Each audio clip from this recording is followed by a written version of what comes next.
Do you know how to calculate average in Excel? Let's go, guys! We'll use the data in this table to see how we can calculate a mean value in Excel using the practical function called average.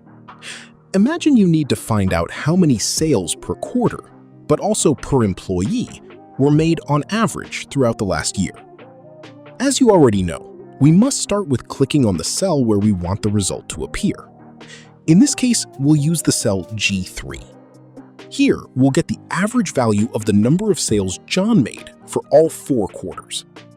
Type in the equal sign and start typing the word average. Excel will immediately offer various similar functions that start in the same letters. If you want to calculate the standard average value, double-click on average. Now, you need to specify the group of numbers from which you want to calculate the average. So we'll click on cell C3, then hold and drag until we reach the location F3. This way, Excel receives the information that these are the numbers that need to be included for the calculation of the average number of sales John made per quarter directly. Include the reference to the starting point of the range as cell location, then insert a colon, and right after that, type the reference to the last cell we need to include in the calculation.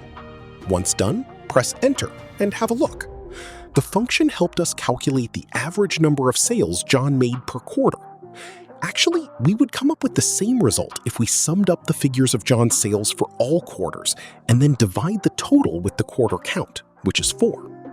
However, the function average makes the calculation a lot quicker and easier. But you need to be aware of one thing. If you change data in the selected range of cells, the average function recalculates the result automatically. For example, if you overwrite the Q1 value 321 with the number 217, the average will change, which will reflect in the target cell. So the result will always be up to date. And we're not quite at the end yet. If we need to calculate the average number of sales per quarter for other people in the table, it's an absolute dawdle. Click on the cell containing the formula, place the pointer to the right bottom corner to see a little plus sign. Click and hold the left mouse button and drag through all the cells where you need the formula to calculate the averages. Easy, right? The average values per quarter have now been calculated for other employees too. You can use the same way to calculate the average per employee for each quarter in individual columns. The formula works with any group of cells you need.